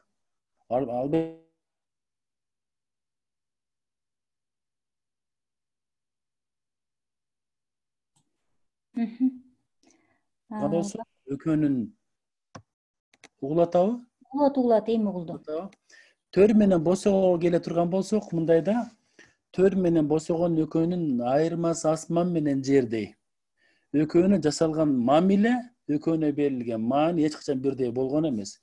Төр дайыма жогоруда, сыйлуу жерде, а босого төмөндө. Эми ошол жерде карап турсаңыздар, мына ушул жерден эле аябагандай сонун түшүнсөк болот да, кыргыздын түшүнүгүндө, улуттук менталитетинде аялга болгон мамилени. Башкача айтканда, төр бул боз үйдүн эң сыйлуу жери болсо дагы, ошол төрдө төр аял менен эркек ортосунда тең бөлүнгөн. Бул чындык. Эркектер төрдү толугу менен ээлеп алган эмес. Биз канчалык кыргыздарды патриархаттык түзүлүштөгү коом, патриархал түшүнүктөгү эл, эркектер дей турган болсок дагы, десек дагы, биз ушу төрдөн эле көрүп турабыз. Төрдө бул салттуу мейкиндикти эркек менен аял тең бөлүшкөн. Керек болсо, эгер сакалдуу эркек жок болсо, сакалдуу аялдар төрдү толук ээлеп турган учурлар дагы болгон.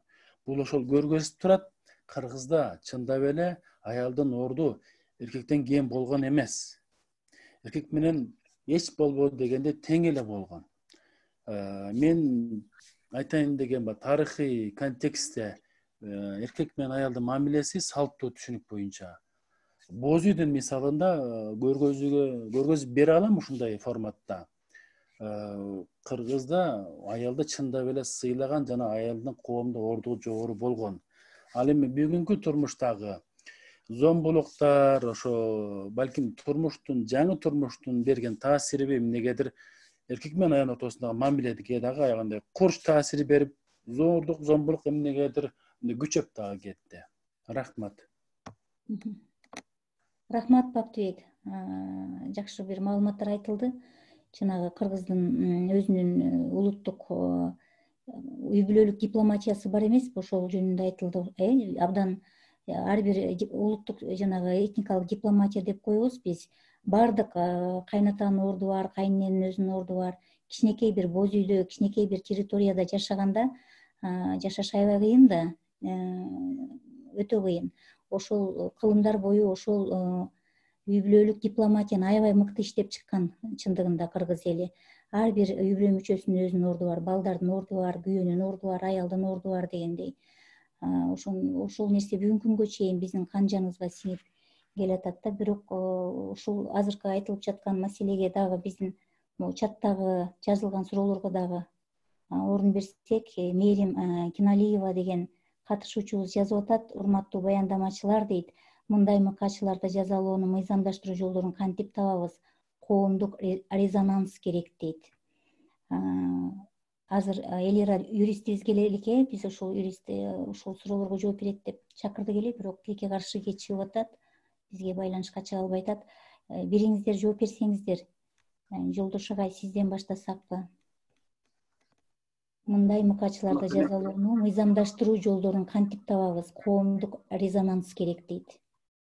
Мыйзамдаштыруу жагы муну юрист көрбөсүн, мен башка жагын айтып турайын бага чейин. Бул суроого юрист келгенде жакшыраак кененирээк жооп берсе, мүмкүн дагы тогуз талкуулайбыз. Мен айтайын, ушул маселени чечүүнү эмне кылыш керек деген жагын акылдашсак, үй бүлөдөн керек болсо болочок мындай ата-ананы кичинекей бармактарынан балагатка жеткен жетелектен тартып, сен келечекте ата болосуң, сен да бир үй бүлөнүн башы болосуң, сенин балдарың болот, келинчегиң болот, кайната кайненең болот, башка ушундай коомдо өзүнүн ордуң болот, сен үй бүлөнүн лидери катары, башчысы катары кандай болушуң керек деп кичинекейинен тарбиялап, көндүрүп, үйрөткөн бир система болуш керек. Ал үчүн ошол баланын ата энеси биринчиден өздөрү үлгү болуш керек. Анан каршы андай болуп атат, бирок мен айтайын деген ошол балдарды, бирок ошол балдар деле азыркы кезде интернеттен жок эле смартфон аркылуу сонун жакшы керектүү маалыматтарды алып, анан ошол билгендерин ата энесине айтып көндүрсө болот турган учурлар болот. Мисалы алар эмес, мисалы илгери эле 40-жылдары, 50-жылдары дагы эле болгон окуялардан бир мисал айтайын. Академик Үсен Асанов дегенди көпчүлүгүбүз билсек керек. Ал 90 жашында калган аксакал. Ошол киши менен көп сүйлөшүп жүргөнбүз. Ал бир жолу айтып калды өзүнүн бала чагындагы окуяны. Табандын үй бүлөсүнө турулуп чыгып, анан бир жолу жайлоодо бир журттан башка журтка көчүп, алып барып түшүп, анан мал жайды жайгаштырып, кора жайды эптештирип, анан өзүбүз тура турган, өзүбүз келе турган боз үйдү тигип, канча кечкирип кетип, караңгы болуп, анан жүрөп кыйналып жатканда, анан атам ашуусун апамдан чыгарды дейт. Апам атамдан чыгарып, үстөмдүк кылып эле, жемелеп, жукалап эле, чекесин окотуп баштады дейт. Анан ошондо, анан мен туруп эле кичинекей бир 7-8 жаштагы балам дейт. Туруп эле жөнөтүп калдым дейт. Силер уруша бересиңер, болду, мен мындай жердин урушмалыкын келет. Бүттү, кеттим деп эле капкараңгы түндүн коюна кирип кеттим дейт. Барып бир сайдын ичине кирип кеттим, балаларды алып дейт. Анан баягы урушкандар тынч калды дейт. Казыр көз болуп аткандар, бир маалда атасы менен апасы сайдын кырына келип, айланайын Үсен, кагылайын, каяка кетип калдың? Бери келчи дейт. Анан жанагы айтат, мен өзүм кичинекей балам коркуп, эмне болуп кетет деп коркуптан да чыдадым дейт. Ошол атам менен атама бир талап коюп, бир несеге көндүрөйүн деген чечкен элем дейт да. Ошол базарда булуп жатып, корксом дагы унутпай отурдум дейт. Анан улам кайра үн салышат дейт. Анан бир маалда атам сөз берди дейт. Айланайын балам, мен экинчи сен апаңды урушпаймын, сен дебеймин. Мен күнөөлүүмүн бул жерде, мен туура эмес кылдым. Кечирип кой. Келгин экинчи мен апаңды урушпаймын. Апаңды жөнү жок келдебеймин деп чакырды дейт. Анан ошол жерден карызып дейт. Чындап эле ошондон баштап атам апама жөнү жок мындай чындык кылганды койду дейт. Калкты кийип андай полицейтерден башынан эле боло эмес дейт, бирок жанагындай эркек катары эле чындык кылган адаттарын таштады дейт да. Ушундай учурлар болот экен. Анан дагы бир үй бүлөдөгү бир мисалды айтайын. Биз Россияда окуп жүргөнүбүздө экинчи курска келгенде биздин эки курсташыбыз үйлөнүп алышты. Күйөөсү Куршет деген тажик жигит эле, келинчеги Хафиза деген өзбек кыз. Куршет өзү абдан жакшы жигит, ак көңүл, бирок ачуусу ушунчалык чукул бир кызы келгенде чатылап, жарылып кеткендей болгон, аябай ушундай эмоциялуу жигит эле. Анан бир жолу Хафизадан сурадым. Сен ушул Куршет экөөңөр кантип? Сиз табышып атасыңар, Куршет. Ооба, угулат. Ооба. Анан Куршет ушундай ачуусу калдырып калган ушундай эмне кыласың? Сен айтат. Куршет жиндене баштаганда несеге аяк катуу бир ачууланып баштаганда ал жөндөн ачууланбайт, бирок кээде ачуусун карман алып ошондой учурда мен таптакыр теңелбейм дейт. Бир дагы сөз кайтарбайм дейт да. Таптакыр унчукпай эле сеники туура деп же болбосо унчукпай эле турам дейт. Бирок эртеси күнү же дагы бир күн өткөрүп мен бир нерсеге нааразы болуп сөз баштасам, Куршеттен жоош киши болбойт дейт. Ал да бир дагы сөз кайтарбайт дейт. Эч бир сөз кайтарбайт. Же болбосо ошол ачуусунда ашыкча айтып койгон сөздөрүн эртеси эле айтып, ой, сен кечээ эмне дедиң? Ушуна деп салбадыңбы? Сен башын жерге салып жерге кирип кетти деп болот дейт. Кечирим сурап кайра. Анан муну айтайын дегеним, ошол ачуулунун алдынан чыкпа деген сөз бар го. Ошол кээде ошол үй бүлөдөгү тет чатактын күчөп, ырбап, өтө ашыкча болуп кетишине кыскараак сүйлөсөңүз башкалардын да пикирин угалы. Психологиялык маданияттын, эмоционалдык маданияттын жетишсиздиги да себеп болот экен да. Ошону эске алса балдарга кичинекейинен үй бүлөдөн, андан кийин мектепте, анан жогорку окуу жайларында ушул үй бүлөдөгү психологиялык маданияттын эң негизги шарттарын үйрөткөн сабактар дагы, курстар дагы, телевидениеден, анан интернеттен багыттуу түрдө, системалык түрдө сабактар берилиши керек экен. Рахмат. Азыр дагы бизге Аскер айым, сиз дагы кошумчалайм деп атасыз. Ачып бериңиз микрофону. Микрофон ачык эле турабы? Ооба, сүйлөй бериңиз. Ушул тарбия маселеси, айрыкча эркектерди тарбия маселеси, биз баягы ушуга көп көңүл бурбай атабыз. Балдарга тарбия, балдар деп эле биз жалпы айтабыз да. Мен айтат элем, тиги эркек балдарга тарбия берүү деген бир мындай өзүнчө бөлүнүп карай турган нерсе болуп калды азыркы учурдачы. Балким зордук зомбулуктун түбү ошол жакта жатышы мүмкүн. Бизде коомдо кандай болуп атат? Бизде коомдо азыр толук эмес үй бүлөлөр көп.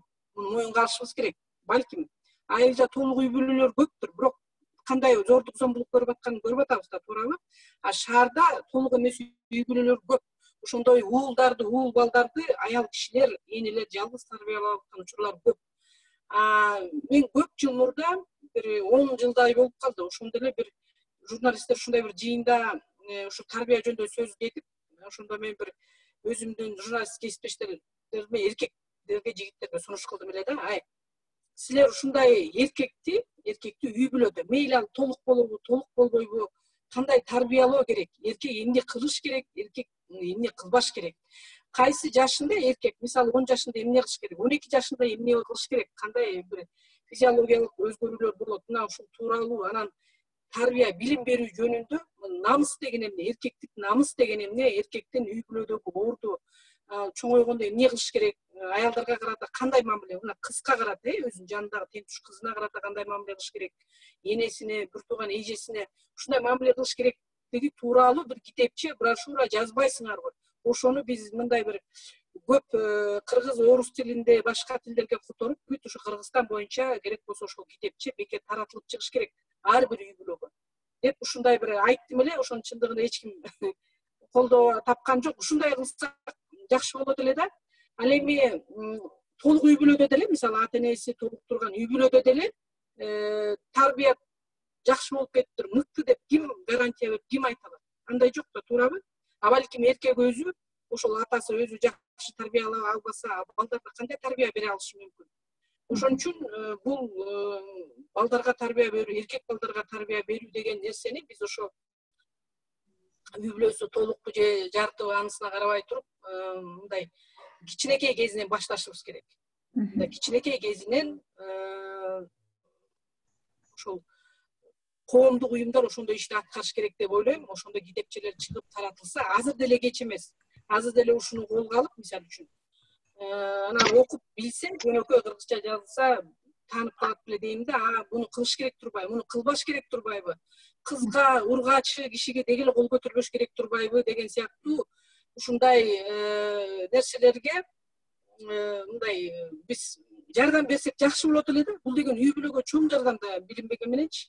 Мисалы үчүн азыркы турмушта байкуш ошол энелер жөн эле баягы күнүмдүк оокат менен күнүмдүк тиричиликке керектүү нан, кийим-кече, башка нерсени табуу, мындай элементардык окууга акча төлөө деген сыяктуу нерсе менен алышып атпайбы, туурабы? Баланы жан дүйнөсүнө үңүлүп кирип, ал эмне ойлоп атат, кандай эмнени көрүп тарбия алып атат, биз дайым эле көңүл бура бербейбиз да. Ошондой учурда жок дегенде мындай бир таяныч кыла турган нерсе, ушундай китептер, ушундай брошюралар болсо, мисалы үчүн таратып, деп анан жок дегенде ошондойдон окуп берип, мындай кылыш керек экен, сен мондай болот экенсиң, мындай кылыш керек деп, ушундай бир жакшынакай жазып таратсак жакшы болот эле. Менин кошумчам бүттү. Жакшы, чоң рахмат. Бизге Жыргалбек деген катышуучу кол көтөрүп атат. Жыргалбек, микрофонуңузду ачып сурооңуз болсо берсеңиз.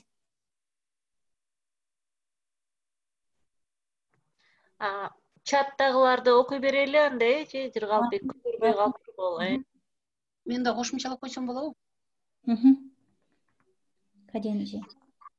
Бул жерде Аскер айымдын айткандарынын бардыгына толук кошулуу керек да, себеби бул жерде үй бүлө тарбиясы жөнүндө айтылып атат, балдар жөнүндө айтылып атат, жарым үй бүлө жөнүндө айтылып атат. Мисалы үчүн аялдар тарбиялап калган эркек балдар жөнүндө айтылып атат. Бул жерде таптакыр эле аял жапжалгыз эле тарбиялап калган жок да, анын тайкеси бар, байкеси бар. Ошол эркектерди модель болсо, эркек балдарга абдан жакшы болот эле. Бирок тиги бизде бир кээ бир учурларда бизде эле эмес, бардык элдерде кеткен киши жаман.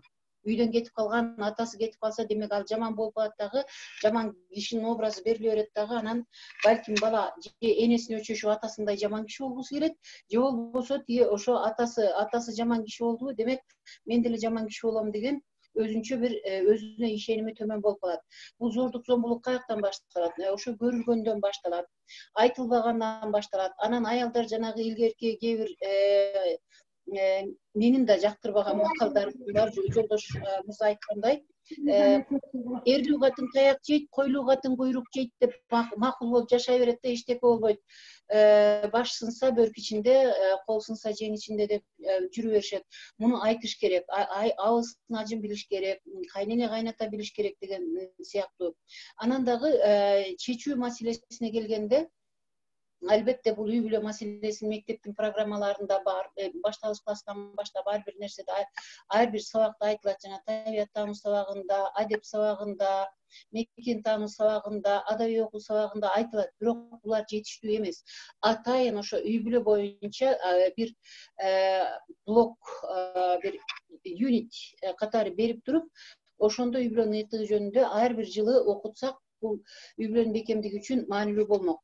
Экинчи, үй бүлө министрлиги курулуш керек Кыргызстанда. Себеби ошо үй бүлө министрлиги курулганда гана ал башка министрликтер менен, билим берүү министрлиги менен, ички иштер министрлиги менен, маданият министрлиги менен иштешип, үй бүлөнүн бекем болушу үчүн жардам берүүгө мындай анын тикеден тике милдети болуп калмак да, түздөн түз милдети болуп.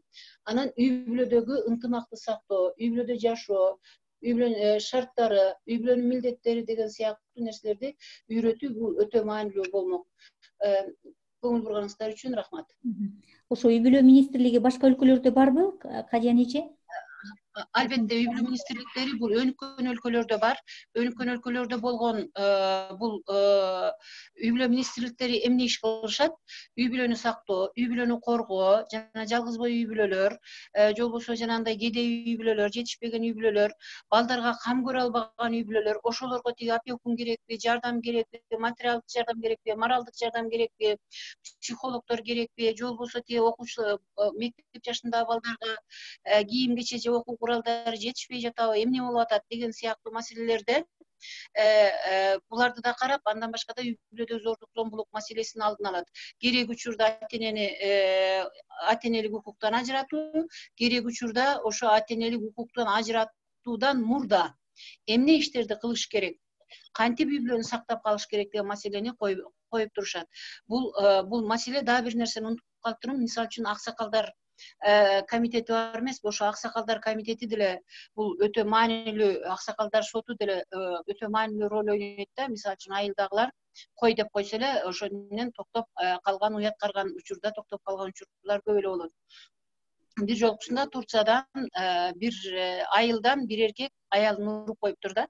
Анан аялын уруп койсо, сен эмне тиги эркек болсоң эркек менен күрөшпөй, ошо bir алы жок аялды урасың деп туруп, ошол айылдын эркектери чогулуп барып ал эркекти уруп салышканда, сен күчтүү болсоң, эркектей болбойсуң, ошол аялга күчүңдү чыгарбай деп турупчу.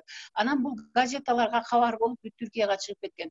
Мисалы үчүн ушул сыяктуу ошо коом өзү тарбиялаш керек эркектерди. Ой, молодец, мужик, аялын сабап койгон турай деп аны колдоп, кайра шылдыңдап, кыткылыктап күлүп турбай, мындай аялды сабагандын, баланы сабагандын, зомбулук көрсөткөндүн бул кандайдыр бир адамды уят кыла турган, бир кемчилдик экенин түшүндүрө турган маселелерди айтууга эбак заман келип жеткен болчу. Кечигип атабыз биз. 21-кылымда деле ушу зомбулук колдонулуп атат. Рахмат укканыңыздарга. Анда Элира чатта жазылган суроолорго кайрылалы. Сайдин Мамадалиев деген катышуучубуз жазып атат. Саламатсыздарбы, урматтуу бүгүнкү вебинардын катышуучулары. Жакшы болуп жатат, бирок бүгүнкү күндөгү аялдардын эркекке жасаган мамилеси тууралуу айтыш керек деп ойлойм дейт. Кээ бир аялдар бар, эркектерди коор кылып мамиле жасаган дейт. Буга ким жооп беребиз? Катышуучулардан дагы эгерде бул суроого жооп бере тургандар болсо, колуңуздар. Жолдош байке, сизби? Жакшы.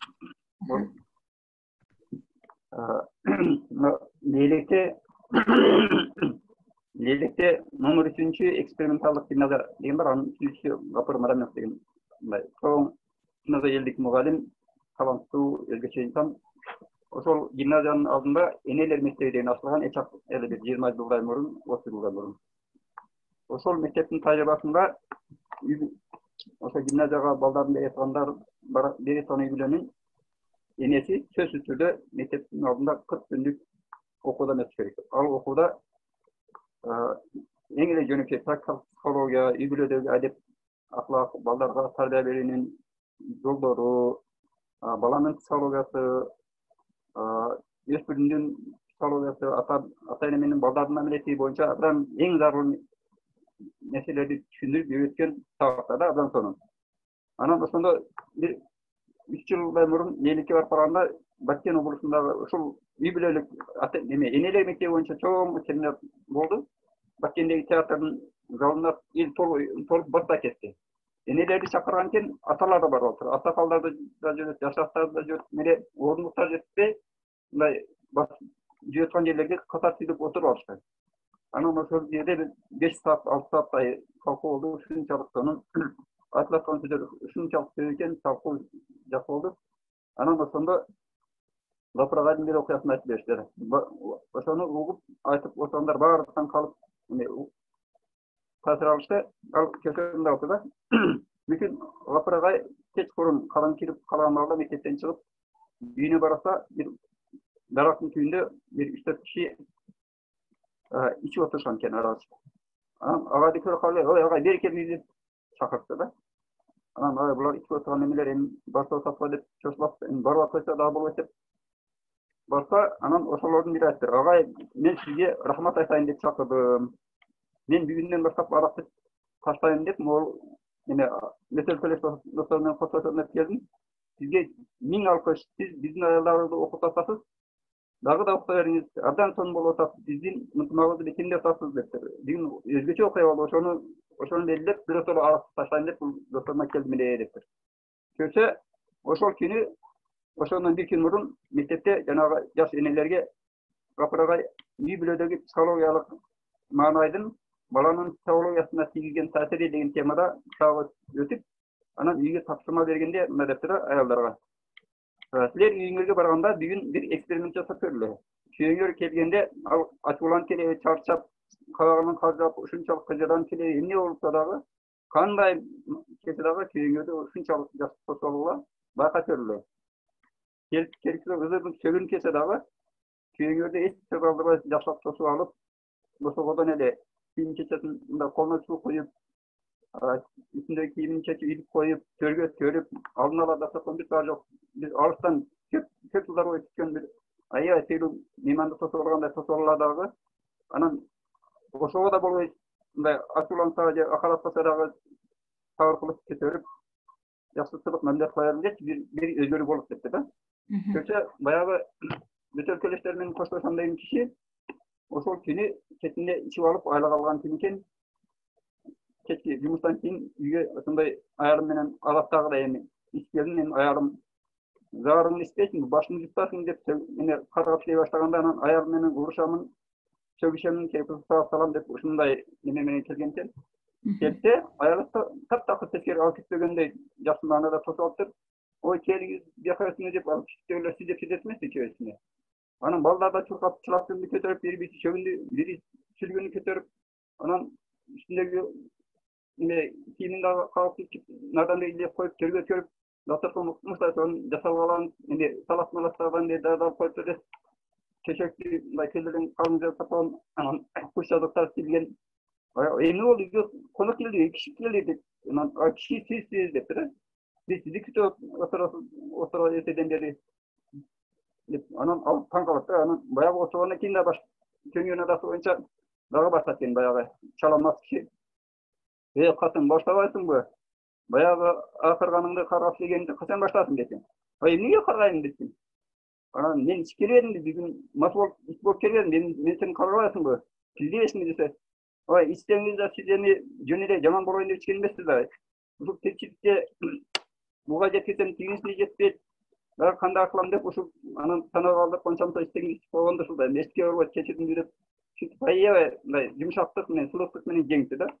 Ошондо анан ыраазы болуп баягы киши көзүнөн жаш агып аялына уада айтты. Бүгүндөн баштап сен мени адам катары сыйлаганың үчүн аракты таштадым. Эртең барамда жана бүт өлкөлөштөрүм менен коштошом деп.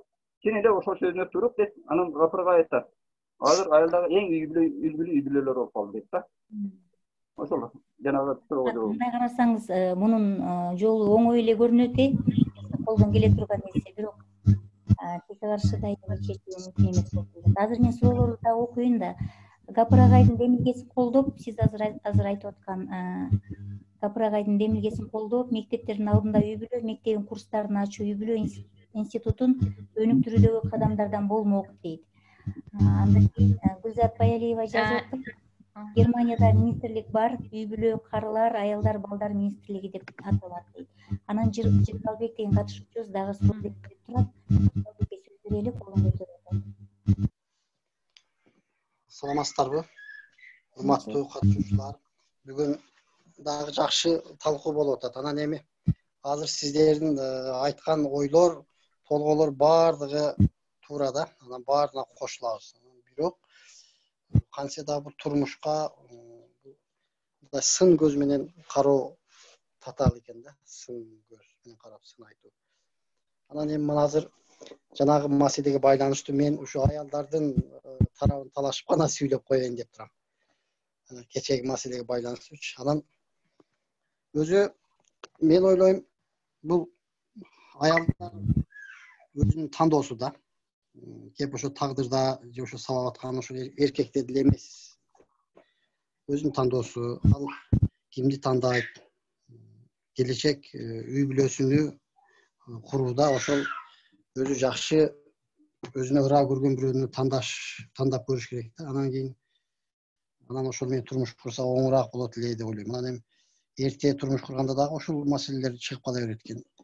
Анан көп эле кордук көрүп эл унчукпасын, эл эмне дейт же башка болот, же башка бир үй бүлө мүчөлөрүнө бирөөсүн жаман анын ооругун көтөрүп, ошо зомбулук менен өмүр кечирип жашаган үй бүлө энелер да бар да, аял заты.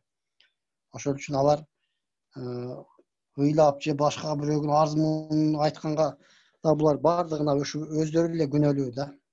Ошол үчүн келечек үй бүлөсүн алар фундаментти жакшы карап, ушу өзүнө ылайыктуу бирөөнү тандаса, ушундай маселе чыкпайт эле деп ойлойм.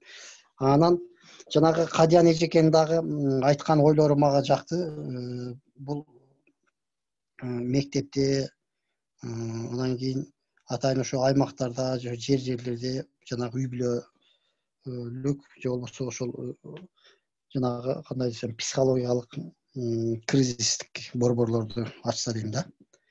Алар баягы кандай маселе болсо, баягы психологдор өзүнүн кеңешин берип, ошол жерден bir kırdaldan ошол коомду suurup алып чыгып кетиш керек да. Кандай маселе болсо да. Ошон үчүн кризистик борборлорду көбөйтүп ачыш керек экен да. Мен ошону ойлонуп токтолуп калдым. Анан мектепте психология сабагын киргизсек, менин оюм мектепте дин таануу сабагын киргизсек, жакшыраак окутуп ошол жерден анан ушундай бүгүнкү темага байланыштуу ушулар катталбосу үчүн турмуш куруудагы мындай курактык ченди бир 25 жаштан жогору деп мен ушинтип ойлоп калдым да. Өзүмдү мындай көз карашым дейм, бул менин жеке оюм. Анан кийин сөзсүз түрдө ошол эле эркек балага таандык болсо, окуган, аскер кызматын өтөгөн, наркы беркини баягы ысык суукту көргөн деп коебузга. Ошондой учурду басып өткөндө бир аз адамды баштагы баягы турмушка көз карашы өзгөрөт экен да. Аял затында деле ошондой.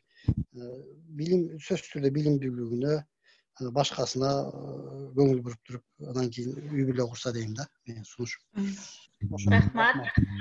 Жанагы юридикалык жагына көңүл бурсак, бул 2019-жылы 6000ден ашык арыз келип түшүптүр биздин ички иштер министрлигине үй бүлөлүк зомбулукка тиешелүү.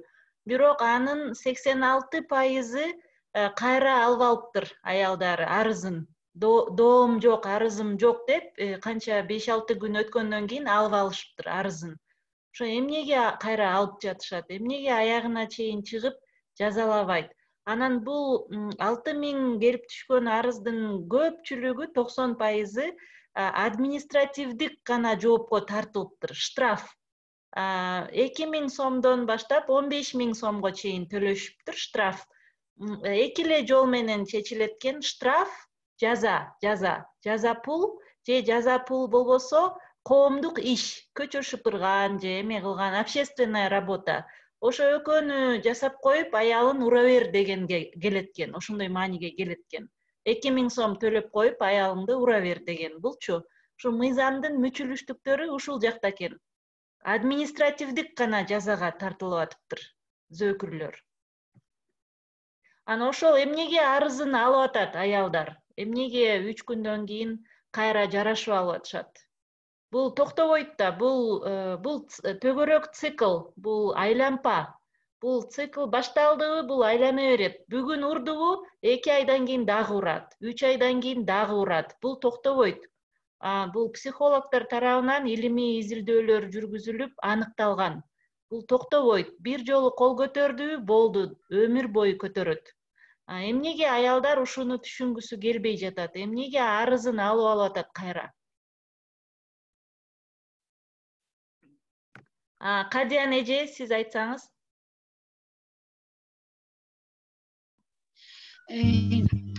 Бул жерде аял эмне үчүн арызын кайра алып атат?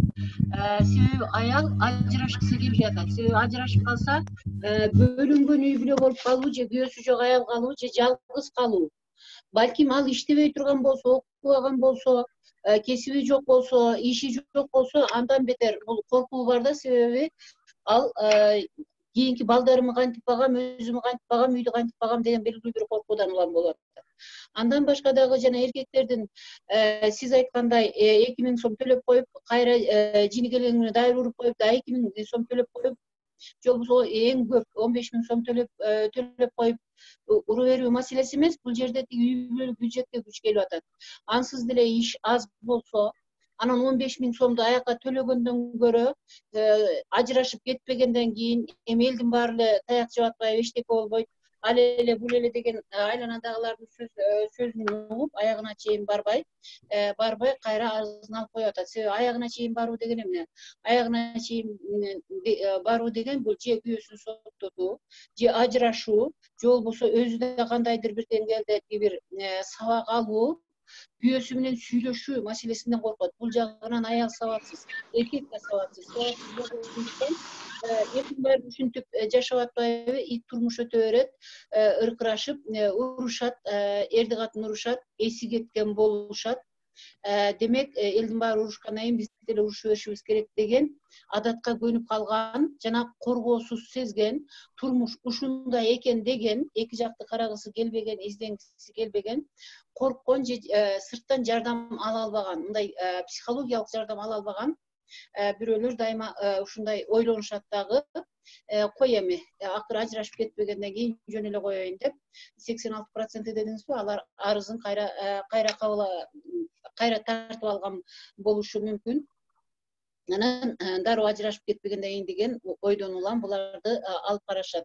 Анан үй бүлөлүк зомбулук жана айтылып атат, эркектерге карата жасалат деп.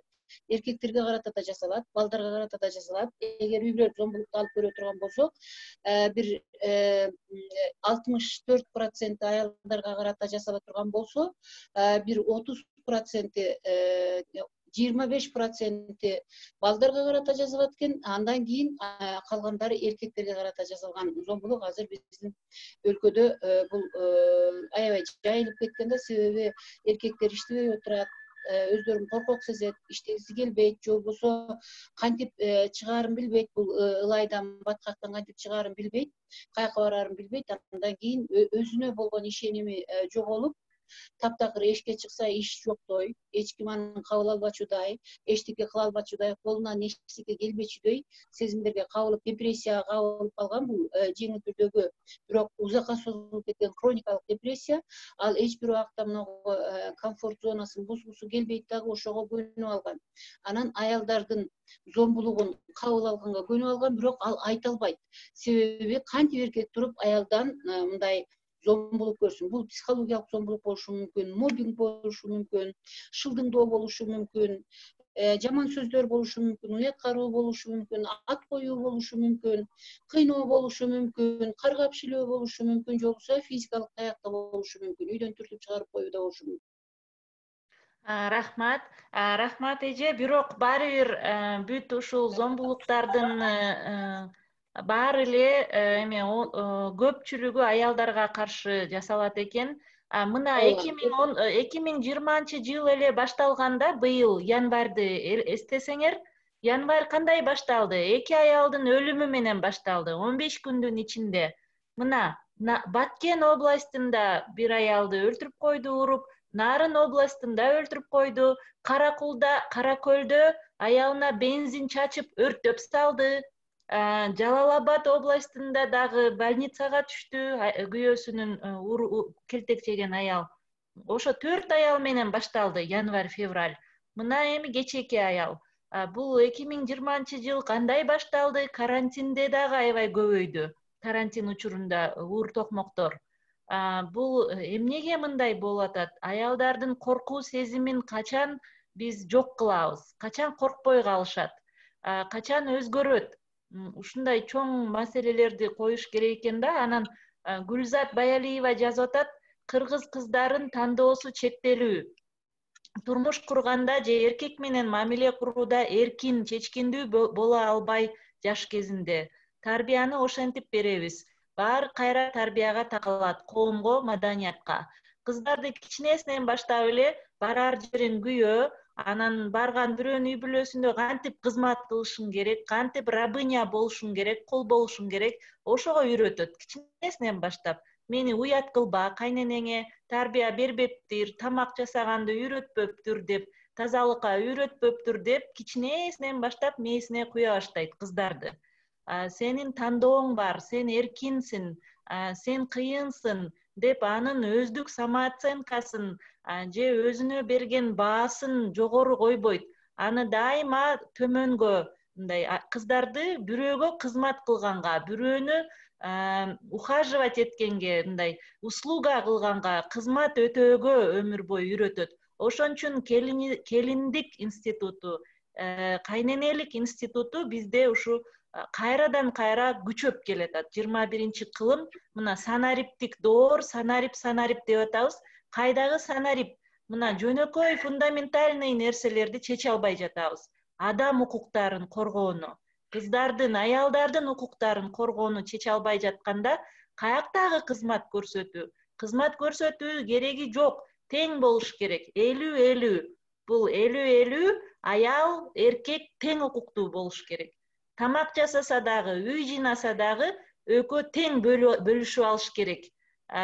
Ошол салттуу ой жүгүртүүдөн чыга албай, үйдөгү иштин баарын аял аткарып, ал же жумушунда ийгиликке жете албайт, же карьерасын жасай албайт.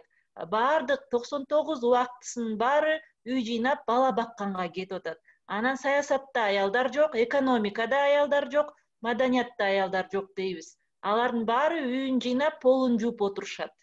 Анан каяктагы аял менеджерлер? Эми бул кечээки көрүнүш, бул мыкаачылык, муну аягына чейин мониторинг кылып, аягына чейин жазасын алганды коомчулук эки көзүн ошого тигип карап туруш керек. Арызын алдырбаш керек кайра. Анан жазып атат бул жакта, ачуунун алдынан чыкпа дегениңиз Жолдош агай өзү эле накта жакшы кеңеш экен. Көк беттик да бар аялдарда дейт. Көп жыл бирге жашагандан кийин эринин пейилин билип, этият болуш керек. Аял амалкөй болуш, жылуу, жумшак сөз менен албут эринин ачуусуна тийбей жашап келгендер үй бүлөнү сактап келет. Ким жазып атат буну? Ой, кайра эле эже жазып атыптыр, аял. Мындай болгон болбойт го, аялдарга. Мен кошулбайм сиздин оюңузга. Кайра эле аялды күнөөлөбөш керек. Бул жерде ким күнөөлүү? Кечээки видеодо зөөкүр күнөөлүү. Аялда күнөө жок. Ушинтип аялдар өздөрү бири-бирин басмырлайт турбайбы? Тилектештик жок турбайбы? Орусча солидарность. Кайра кайнене келинди, кайнеже, кайынсиңди келинди кече видеого тартып аткан кайынсиңдиси болуш керек. Кайра эле бири-бирине мыкаачылыкты аялдар көрсөтүп аткан турбайбы? Демек, биринчи аялдарды тарбиялаш керек экен. Бири-бириңерге тилектештик кылып, солидарность керек экен, женская, орусча. Мынтип ал күнөөлүү, анан күйөөсүнүн ачуусуна тийбеш керек, ачуунун алдынан чыкпаш керек дегендерди унутуш керек. Андайларга каршы туруш керек. Анда болбосо биз максатыбызга жетпейбиз эч качан. Жолдош агай. Элера, жана азыркы сурогон мурунку бирөө айтты го, аялдардын тандоосу чектелүү деп. Ошол эмне үчүн чектелүү экендигин, эмне үчүн барган сайын ого бете чектелип аткандыгын бир себебин айтайын. Бизде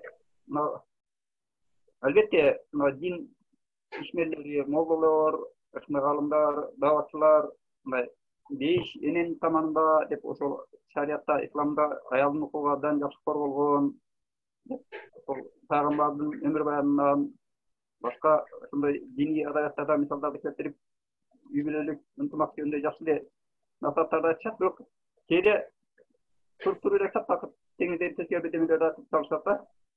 Мисалы ошол жарым жыл, бир жыл болуп электе бир таанымал эле молдо мындай дейт. Бир жигит аялын сабап аткан экен дейт. Уруп сабап атса, көчөдөн бараткан бир асакал, ай балам, аялды таяк менен урбайт. Аялды аял менен уруш керек депти. Анан ал жигит түшүнбөй жаткандай, аялы түшүнө калып, эртерээк серге керек экен. Аны урбай, мени укпай эле кой, ура бер, таягы менен саба бер деп көрсөтүп. Көсө ал сөзү, сен аялың тилиңди албаса, же жаксап калса, аны коркуткун. Башка аял алам, токулагам деп, болбосо сени кетирүүдө башка үйлөнөм деген деп ушундай окуя кылган.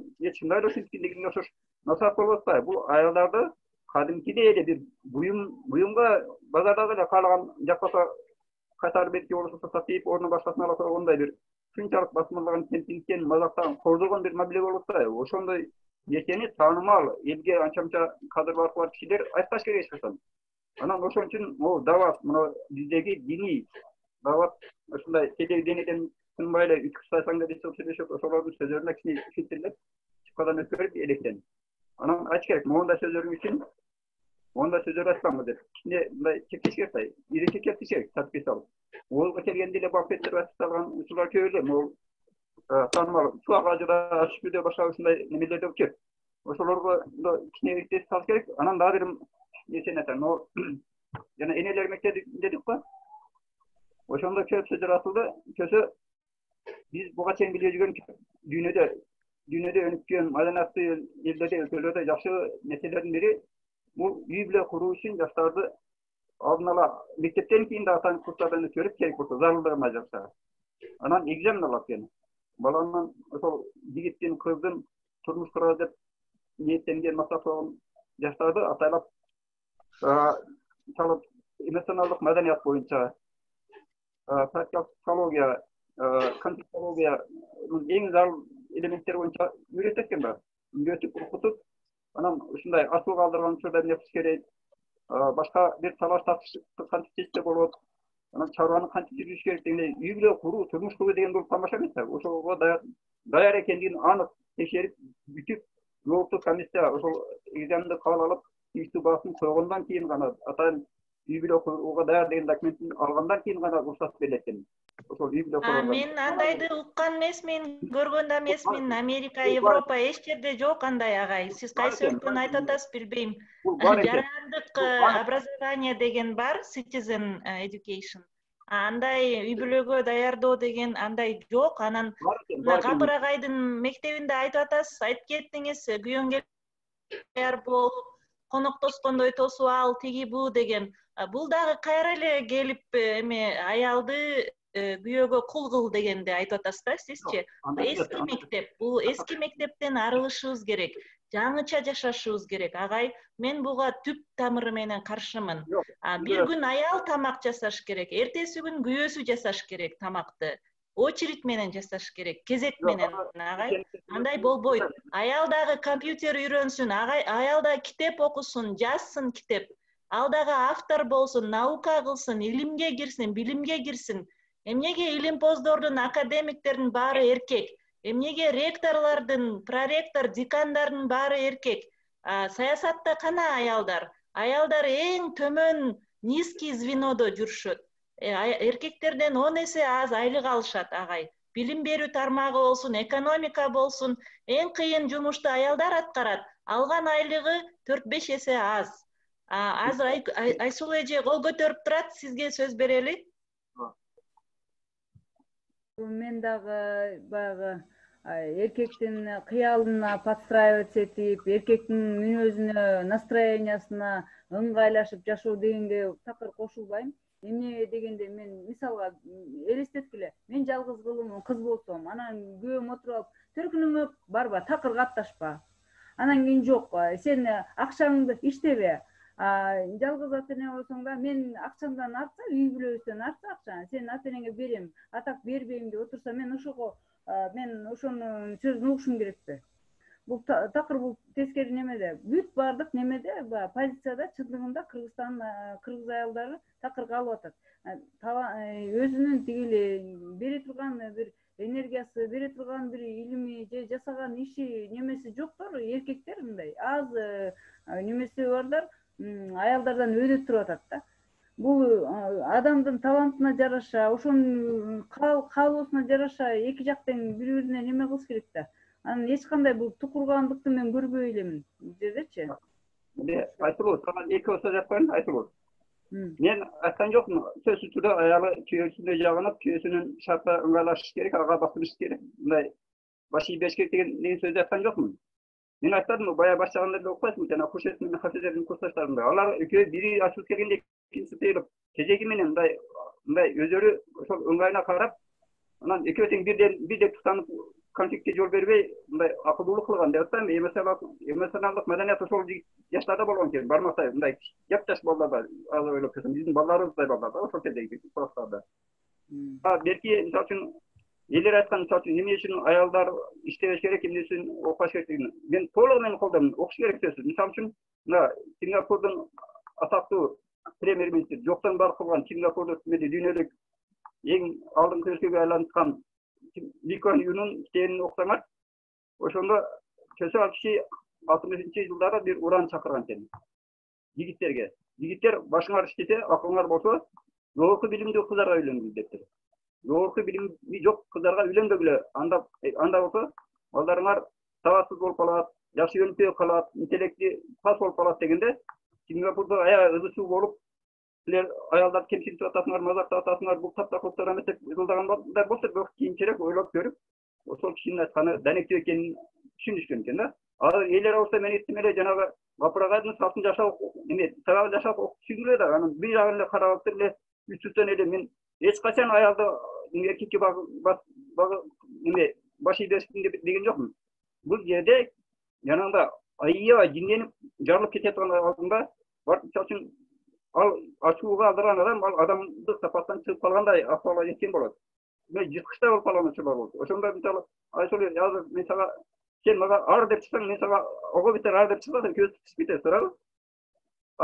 Тескерисинче сен ачууланган болсоң мен ой сен кетип бара деп мындай кичине мынчып кутулсаң эртең кичине коюп отуруп анан мен сага айтам ой кечээ сен эмне дедиң деп айтсам сен кечирип турасыңбы? Деп ошол жөнүндө психологиялык маданият жөнүндө эмоционалдык бир өзүнчө ыраты менен да жөн эле сөзсүз түрдө механикалык түрдө мен бүгүн тамак бышырышым керек эртең бүт таразга аптеканын таразына салгандай механикалык теңдемечилик болбойт. Bu büt var ыңгайына жаша. Мисалы эркектер да бала төрөсүн деп салып айтсаң анда. Болбойт да. Табигаттын өзүнүн мыйзамдары бар. Büt орду менен. Аял заты эмоционалдык үйрөн, эмоционалдык жагын көбүрөөк тейлеш керек. Үй-бүлөдөгү маанайды, моралдык маанай жагын тескеш керек.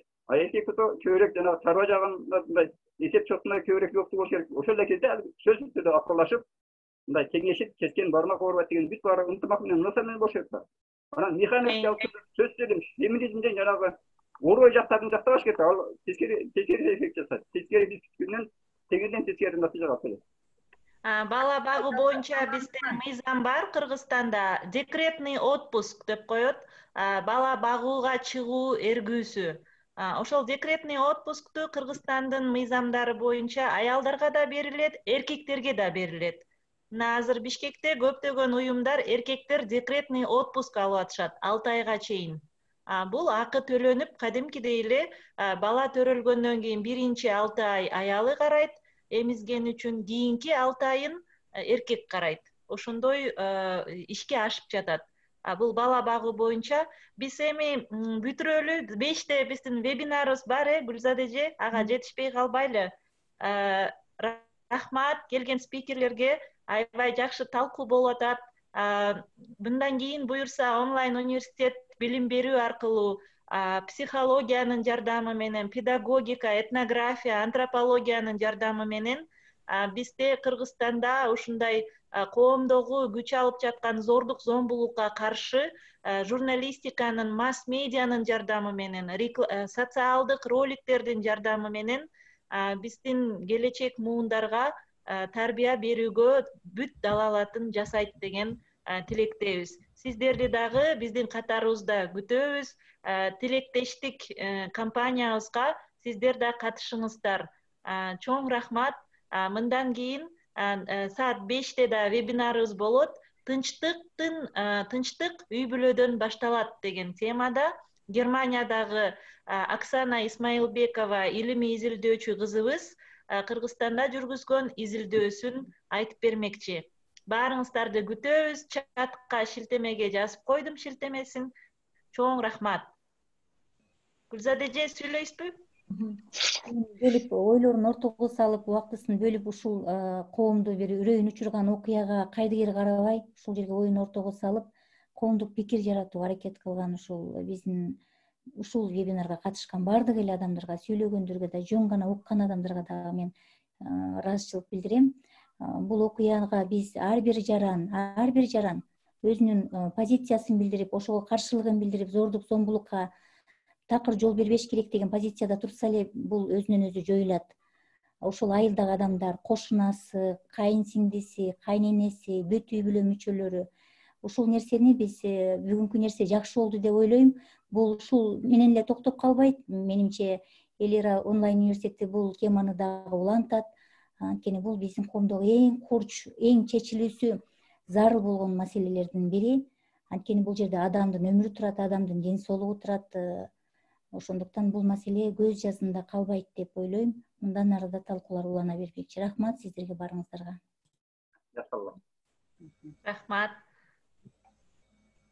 Жакшы калыңыздар.